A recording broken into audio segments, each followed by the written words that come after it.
하나님도 오셨네요. 반갑습니다. 자, 사건 번호가 202 타경 2167이고요. 인천지방법원 부천 4개예요.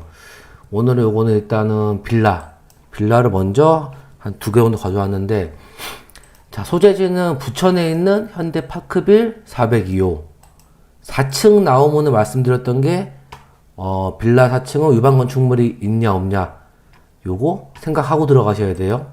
4층에 위반 건축물이 뭐냐면은 일조권 하선 제한 때문에 잘린 거 아시죠? 우리 봤던 것들 그게 있는지 생각이 딱 나야 돼요, 이게. 그리고 물건 종류는 다세대 주택. 주택의 종류에는 다세대 연립주택 아파트가 구분 등기되어 있는 거고요. 각각 호수마다 주인이 있는 거고, 단독주택, 뭐 다가구 주택 이런 것들은 집주인이 보통 한 명이죠. 그 등기부를 떼보면은 저기 토지랑 건물이랑 따로 떼어야 되는 거고요. 자, 건물 면적이 12.44평이래요. 좀 작죠. 요 정도면은 작은 3룸도 뺄 수가 있고, 아니면 보통 투룸 나오겠죠. 그리고 대지권은 7.32평이고요. 매각 물건은 건물 전부, 토지 전부니까 낙찰 받으면은 온전하게 취득하는 거고. 용석김님 안녕하세요. 반갑습니다. 오늘 오셨네요. 근데 왜 이렇게 뿌옇게 보이죠, 이게? 뿌옇네. 그리고 사건 접수는 작년 5월달 소유자 이땡땡, 채무자 이땡땡이고 채권자가 강땡땡땡. 임의경매는 보통 근저당이나 전세권에 기한 경매죠. 감정가는 1억 8,600. 최저가가 지금 유찰 2번 됐어요. 2번 돼가지고 9천만 원대. 9천만 원대면 좀 괜찮지 않나 싶어서 가져온 거고, 등기사항 보시면은 등기사항에서는 말소기준 권리가 될 수 있는 권리는 여기서는 근저당, 압류, 가압류, 임의경매 중에 날짜가 제일 빠른 얘죠. 대부업체의 근저당권, 채권 최고액 1억 4,300. 원래는 등기사항에서는 뭐 말소기준 권리를 포함해서 다 소멸인데, 낙찰받으면은. 근데 특이한 거 보시면은 신협에서 원래 돈을 빌렸었는데 여기 AMC 대부가 돈을 론셀 방식으로 NPL로 근저당권을 양도양수 받은 거죠. 보통 사왔다 그러죠. 사와가지고 사오면서 여기 JB 우리캐피탈에 질권 설정한 거고요. 돈 빌린 거고요. 티파니77님 안녕하세요. 이해라님 안녕하세요. 하트 감사합니다. 저희 와이프입니다. 보시면 특별한 건 없어요. 압류 있고, 의정부 압류, 세무서네요. 세무서고 부천 세무서도 있고, 가압류, 건강보험 있고요. 카카오뱅크 가압류 있네요. 부천시 지방세 압류도 있고요. 캐피탈 돈 빌린 거 있고. 등기사항은 되게 뭐 채무가 많으신데 뭐 인수하는 게 없고, 임차인 자료 보시면 임차인이 없다 그러면은 여기 현황조사서 가셔가지고 우리 맨날 보듯이 작년에 조사 나가셨어요.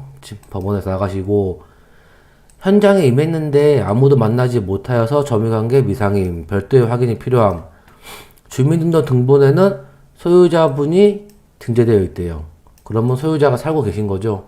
에리카님 오랜만에 반갑습니다. 맨님 안녕하세요. 또 오셨네요. 그러면은 소유자 명도하시면 되고, 여기까지는 특별한 게 없어요.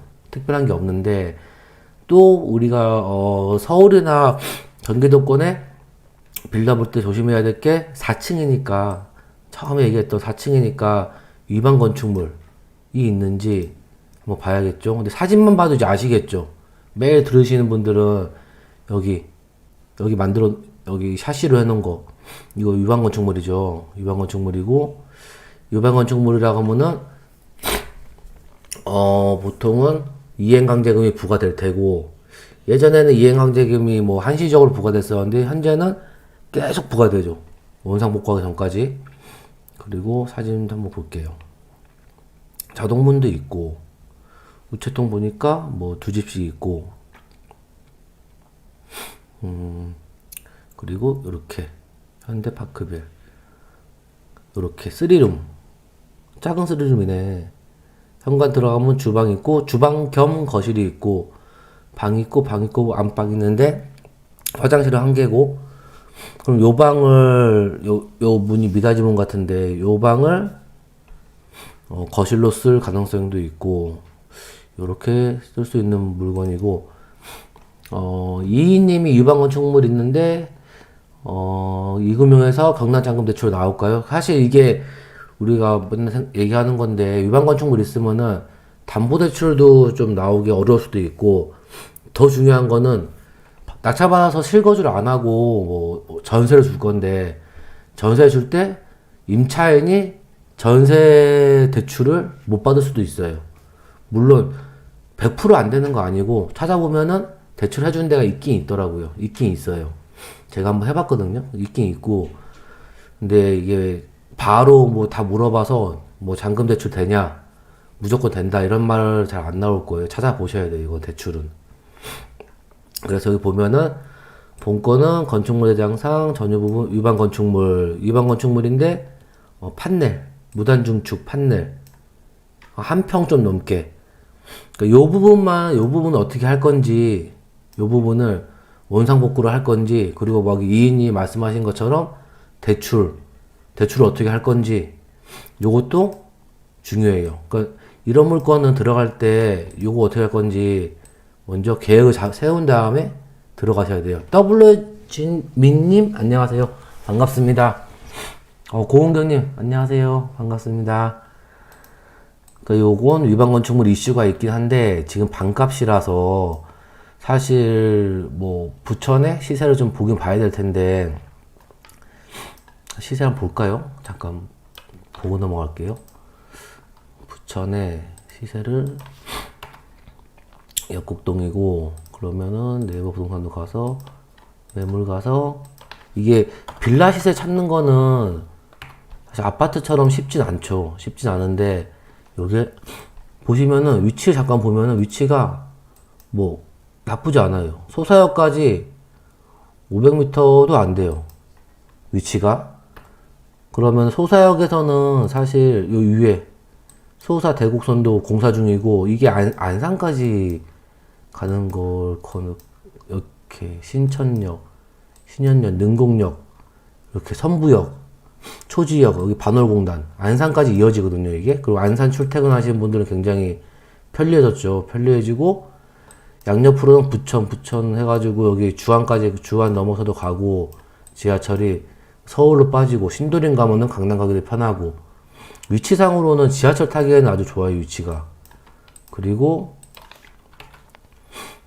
개발 정보 가서, 다울지도 보면은, 이렇게, 위에도 올라가는 것도 공사하고 있고, 인근에 이렇게 번쩍거리는 거는 저거죠. 이제 개발되고 있는 거죠.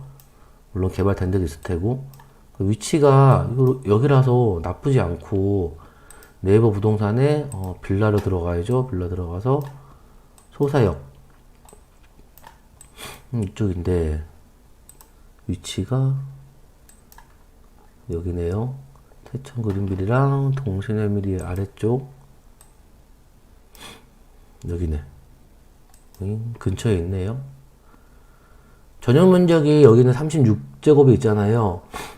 예, 제주달빛님 다울지도입니다. 다울지도 보시면은 편리하게 쓰실 수 있을 거예요. 우리 물건은 면적이 여기 41제곱이잖아요. 41제곱이고 전용 면적이니까 이 정도 15년 차. 15년 차가 1억 9천이네요. 45제곱이 호가예요, 호가.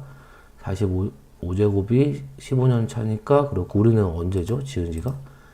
지은 게, 비슷하네. 11년 됐네, 우리는. 11년 됐으니까 요거 정도 보면 되겠다. 요거. 요게 전용 면적이 조금 더 큰데, 1억 9천 정도 호가예요. 물론 거래가 될지 안 될지는 모르겠지만은, 그럼 대충 우리 걸 잡으면은 좀 보수적으로 잡는 게 좋겠죠. 빌라니까 한 1억 6천? 7천? 1억 7천도 좀 보수적이지 않은 것 같은데, 느낌상 한 1억 6천 5백 잡으면은 한번 잠깐 볼까요, 이거를? 자, 1억 8천 6백이 감정가였나요? 1억 8천 6백. 그리고 우리 이게 9,100이니까 얼마에 입찰할까요, 요거를? 입찰을, 그래도 9,000이니까 1억? 1억. 그래, 1억 입찰해보자. 내 맘대로 1억에. 대출은 나온다고 보고, 감정가에 낙찰가에 한 70% 정도 나온다고 일단 가정을 하고, 주택이 없어서, 대출 금리는 5%. 금리가 좀 많이 떨어졌더라고요, 요새 보니까. 뭐 3%대가 있더라고요, 최저가. 담보대출이. 그래도 우리는, 그래, 좀 줄이자, 이제. 그래서 지난주까지 5%였으니까 4.5%. 4.5%로 잡고, 그리고, 연이 이제 월이자가 26만원이네요. 취득 필요한 현금은 3천. 그리고 취등록세는 1.1% 일단 가고, 주택 없다고 봤을 때 1.1% 가고, 법무비용 60 정도, 명도비용, 소유자 살고 계시니까, 나 명도비용 왜 이렇게 아깝지? 그리고, 관리비는 뭐, 공용관리비 빌라 해봤자 얼마 안 되겠죠. 얼마 안 되고, 입주 청소, 이사 비용 빼고, 기타 비용, 그래, 한 100만원. 더 들 수도 있겠지만. 그러면 3천만원 정도 필요해요. 양도가액은 아까 조금 더 크고, 좀 크지만 오래된 게 1억 9천원이었어, 고가가. 근데 우리는 보수적으로 1억 6,500 잡으면, 요것도 되게 고민스러운 거죠. 내가 기준을 얼마나 잡을까? 양도가액을. 높게 잡으면은, 높게 잡는다는 얘기는 입찰가를 높게 쓴다는 얘기예요. 결국에는. 양도가를 높게 잡는다 그러면 높게 잡는다 그러면 낙찰 받았을 가능성이 커지고, 낮게 잡으면은 보수적으로 가니까 입찰가가 낮아져가지고 좀 낙찰 받을 가능성이 적어지고, 근데 내가 너무 마음에 든다 그러면은 좀 높게 써도 되겠죠. 이걸 좀 높게 잡아가지고, 내가 마음에 든다는 거는 집이 좋으니까 높게 팔 수도 있겠다, 내가. 물론 매도가 항상 중요하긴 하지만은, 여튼 1억에서 1억 6,500 팔면 한 6,500이 남아요. 무주택자 같으면은 비과세를 팔 수도 있고, 이거를 2년 보유하고 있다가 지금 뭐 조정지역이 아니니까 보유하고 있다가 팔 수 있고, 그리고 다주택자는 비과세는 안 되겠죠. 대신에 내년 중반까지는 중과세가 중과가 안 되고 있으니까, 양도세 중과가 안 되고 있으니까 일반 과세를 해서 세금 내고 팔면 되고, 물론 비용도 많이 들어가는 것이, 취득세도 비용에 포함되잖아요. 그리고 비용에 들어갈 수 있는 것들, 뭐 부동산 중개수수료랑 또 다른 것들 만들어 가지고 세금을 좀 줄이는 방법도 있고, 이렇게 한다 그러면은 3천만 원대 들어가서 한 6천 남는 거, 이거 괜찮은 거죠. 이렇게 썸네일 뽑겠습니다. 썸네일 뽑아서, 대신에 낙찰이 1억에 돼야 되고, 그리고 아까 말씀드렸듯이 이 위반 건축물 이미 등재가 돼 있어요. 근데 위반 건축물 등재돼 있어서 그 건축물에 대한 게 찍혀 있으니까 대출 쉽지 않을 거예요. 쉽지 않지만은, 이런 걸로 또 수익을 내려면은 은행권 말고도 사실 대출은 되잖아요. 은행권 말고도. 단지 금리가 높을 뿐이죠. 그럼 전략을, 고금리를 쓰면은 뭐 P2P나 아니면은 다른 대부나 이런 데 고금리를 쓴다 그러면은 전략을 단기간으로 해가지고 상환하는 조건으로 1억에 받아가지고 전세 1억 5천원 준다, 1억 4천원 준다, 그러면서 중도 상환을 해버리는 방식으로 갈 수도 있고, 요거는 이제 계획을 세우셔가지고 들어가셔야 되는 거예요.